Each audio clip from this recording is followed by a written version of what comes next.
Bienvenue sur la chaîne YouTube de la Startup Academy. Je suis Claudel Numbissier et je suis ravi de vous accueillir pour cette nouvelle vidéo.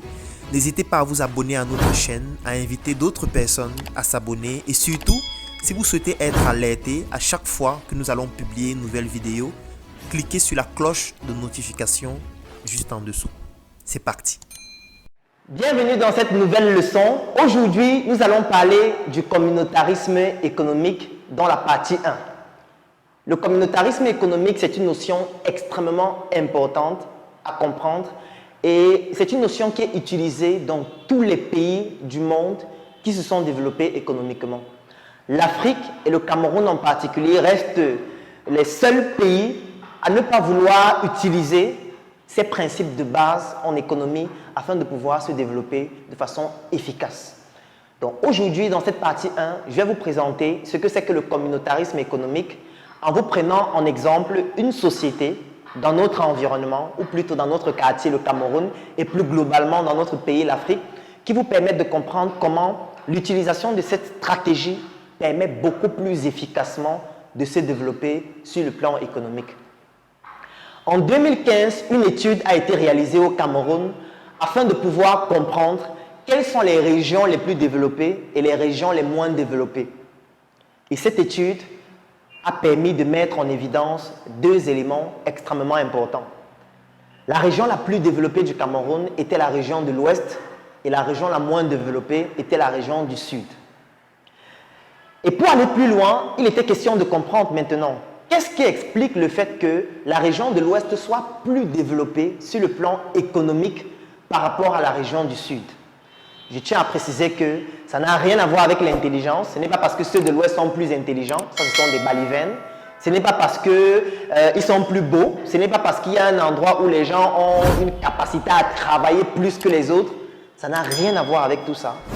Le seul élément qui a été retrouvé sur le plan statistiquement significatif et qui explique pourquoi la région de l'Ouest est plus développée que la région du Sud, cet élément, c'est la préservation de la culture. Vous allez me poser la question, comment est-ce que la préservation de la culture peut transformer une région sur le plan économique et pousser cette région à être plus développée économiquement qu'une autre région? Et là, je vais donc vous expliquer en vous prenant un exemple. La préservation de la culture permet de maintenir ou plutôt d'installer un principe de société sous forme d'une pyramide. Ici, je vais représenter ça avec un triangle, tout simplement pour que ce soit tout facile à comprendre. Alors, au sommet, nous avons un chef. Parce que dans la culture, notamment des peuples de l'Ouest, le chef est plus respecté que le président de la République. Il y a des régions de l'Ouest Cameroun où le chef, en tout cas, il y a des régions où on ne connaît même pas le président parce que la seule personne qui a autorité, c'est le chef du village. Parce que dans le système pyramidal de l'organisation sociétale de ces régions, sur le plan culturel, le chef traditionnel est au sommet de la pyramide. Et dans les principes culturels, on s'est rendu compte qu'il était important que le chef soit respecté. Parce que si le chef n'est pas respecté, personne ne va vouloir appliquer ce que le chef demande de faire. Il y a donc deux principes qu'ils ont donc utilisés pour pousser la population, ou plutôt les ressortissants de ces régions, à respecter le chef. La première chose, c'est l'argent.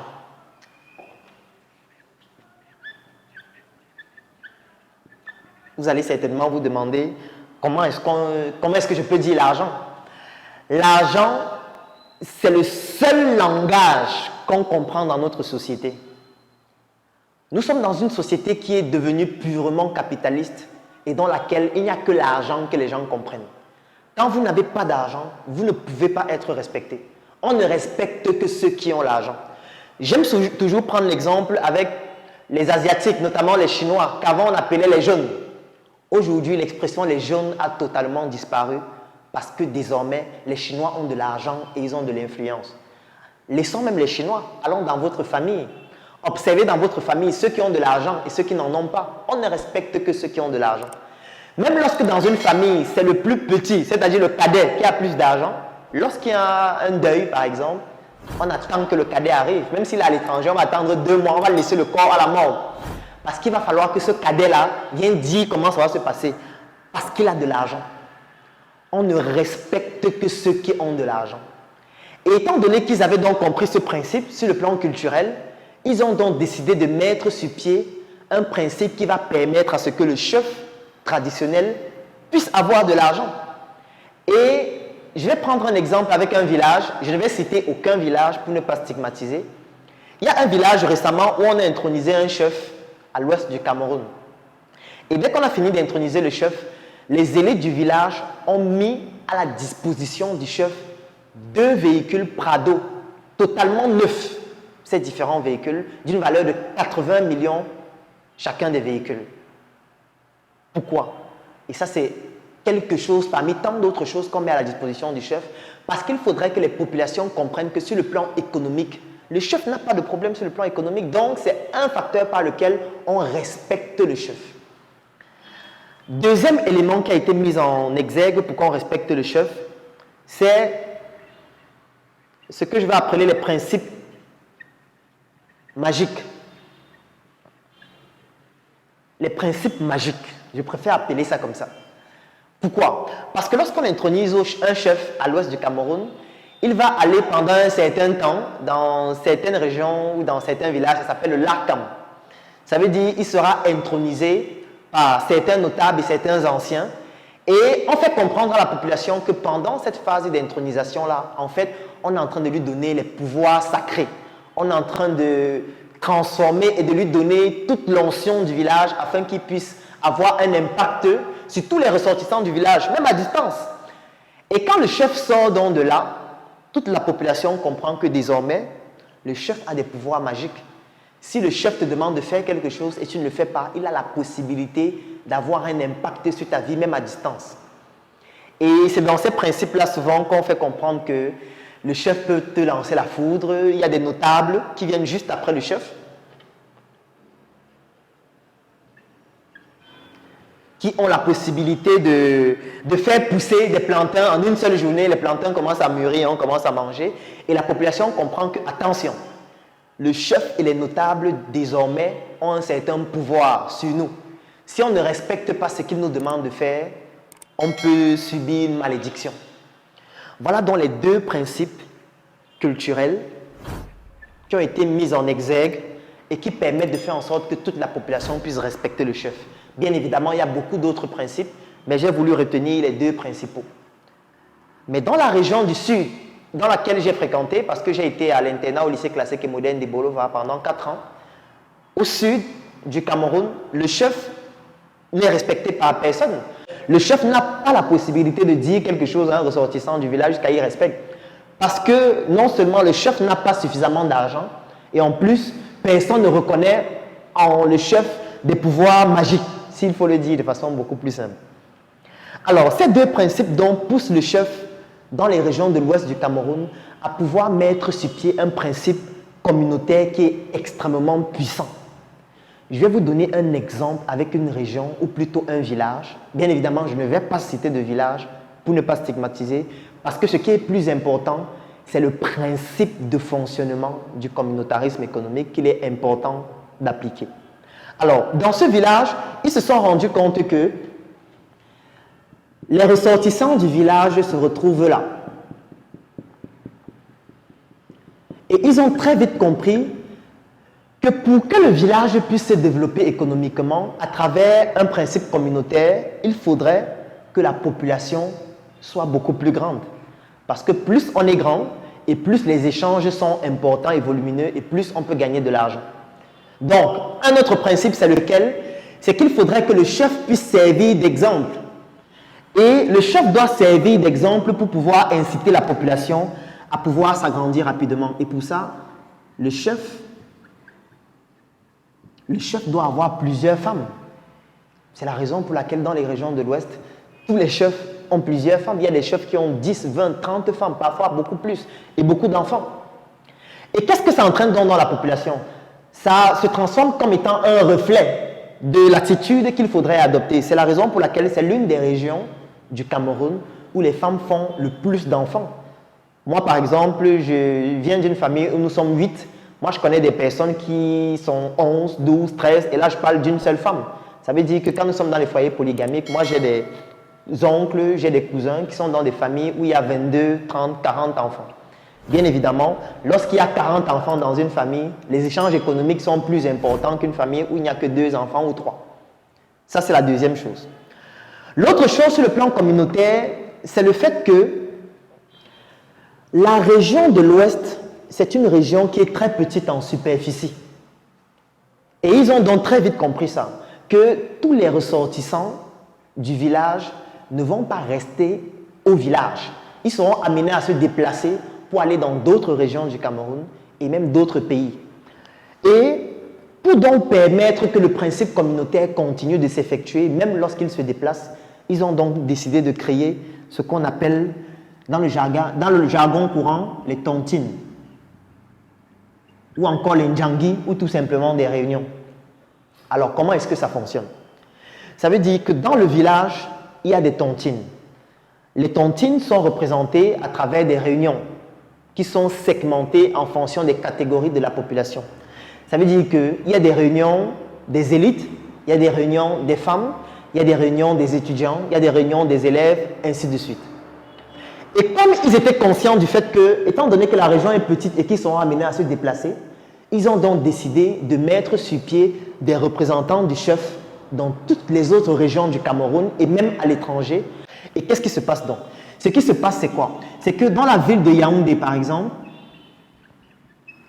tous les ressortissants de ce village qui seront dans la ville de Yaoundé vont créer des tontines. Dans la ville de Douala, ce sera exactement la même chose. Des tontines. À Paris, ce sera exactement la même chose. À Berlin, ce sera exactement la même chose. À Ebolova, ce sera exactement la même chose. Ainsi de suite. Et comme je l'ai expliqué, les tontines sont segmentées en fonction des catégories de la population, des ressortissants du village. Qu'est-ce que ça veut dire? Ça veut dire qu'à Yaoundé, dans ce village, il y a des tontines avec les élites du village de Yaoundé, les femmes de Yaoundé, les étudiants de Yaoundé, ainsi de suite. C'est la même chose à Douala, c'est la même chose à Paris, c'est la même chose à Berlin, c'est la même chose à Ebolova et dans tous les endroits où ils se retrouvent. Ça, c'est le deuxième principe. Dans toutes ces tontines, il y a un représentant du chef qui se rassure que les principes culturels sont respectés à travers les différentes tontines. La troisième chose qui se passe, c'est que durant les tontines, on cotise de l'argent. Ça veut dire que quand vous arrivez à la tontine, il y a des cotisations qu'on fait et il y a des jours où chacun, en fonction de la période, bouffe de la cotisation de toute la communauté. Mais ils sont allés plus loin parce qu'ils se sont rendus compte que ce n'est pas pertinent que chacun vienne à la réunion avec l'argent dans sa poche pour cotiser, pour qu'on donne à une personne. Non, ça, ce n'est pas pertinent. Ils ont donc décidé de faire quelque chose de purement formidable. Ça veut dire qu'ils ont créé une banque. Ils ont créé une banque. La banque a un statut juridique de microfinance de deuxième catégorie. La banque est représentée dans plusieurs villes du Cameroun et même à l'étranger. Et comment est-ce que ça se fait? Lorsqu'un ressortissant du village qui se retrouve à Yaoundé et qui est affilié à une tontine, par exemple des élites de Yaoundé, la tontine des élites de Yaoundé a un compte dans cette banque. Cette banque qui est chapeautée par le chef du village. Ça veut dire que tous les ressortissants du village qui se retrouvent à Yaoundé et qui font des tontines, pour venir à la tontine, au plus tard, un jour avant le jour de la tontine, qui peut être un vendredi, un samedi ou un dimanche, ils doivent venir à la banque, payer leurs cotisations dans le compte bancaire de la tontine dans laquelle ils sont affiliés. À la banque, bien évidemment, il y a des frais lorsqu'ils payent. On leur délivre dans un reçu. Donc, ils viennent à la tontine avec le reçu. C'est la même chose à Douala, c'est la même chose à Paris, c'est la même chose à Berlin, c'est la même chose à Ebolova et partout où ils se retrouvent. Qu'est-ce que ça entraîne? Ça entraîne le fait que tout l'argent des ressortissants du village, qu'importe l'endroit du monde où ils se trouvent, tourne dans la même banque. Et je vais vous donner un chiffre confidentiel. Le chiffre d'affaires de cette banque par mois est évalué à 5 milliards de francs CFA. C'est la raison pour laquelle vous allez parfois voir certaines microfinances. Vous ne voyez jamais quelqu'un entrer dans la microfinance. Moi, vous dites que son chiffre d'affaires, c'est 15 milliards, c'est 18 milliards. Pourquoi? C'est parce que c'est le communautarisme économique. Ça veut dire qu'on a mis sur pied un système qui fait en sorte que toute la communauté fait tourner son argent dans cette microfinance. Et ce n'est pas tout. Parce que lorsque vous arrivez maintenant à la tontine le vendredi ou le samedi ou le dimanche, chacun présente son reçu de versement à la banque. Et avec ce reçu de versement, le responsable de la tontine, qui est associé avec le représentant du chef et un représentant de la banque, vérifie les reçus. Et dès qu'on décide, par exemple, que c'est elle qui doit bouffer, on lui fait donc un chèque. On lui donne le chèque. Et lorsqu'il prend le chèque, il va à la banque toucher son argent à la banque avec le chèque qui a été délivré à la réunion. Et là encore, ça ne s'arrête pas. Parce qu'ils ont compris que lorsqu'on donne l'argent à quelqu'un, il ne faut pas que l'argent entre dans les mains d'une autre personne. Sinon, la communauté va perdre cet argent. Et qu'est-ce qu'on décide donc de faire? Dans toutes les tontines, on fait des bases de données extrêmement importantes.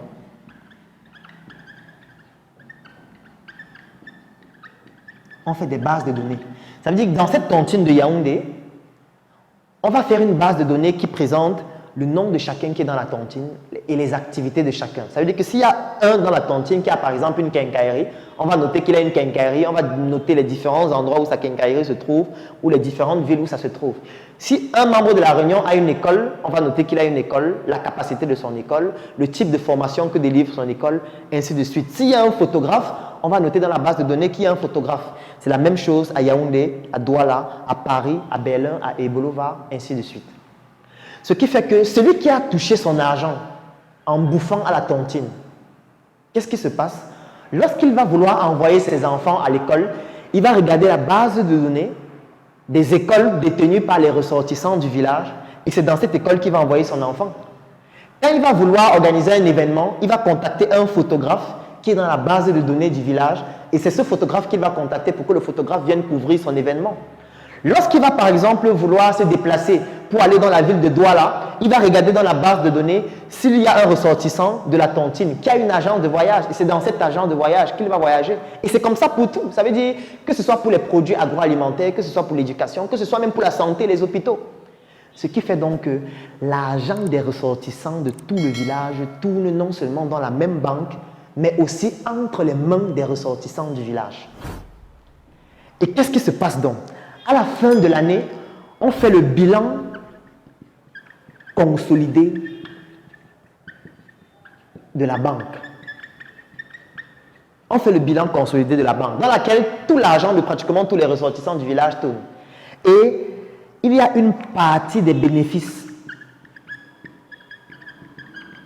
Il y a une partie des bénéfices de cette banque qui permet de développer les projets sociaux dans leur village. Ce n'est pas l'État qui construit les routes dans leur village. Ce n'est pas l'État qui construit les écoles. Ce n'est pas l'État qui construit les hôpitaux.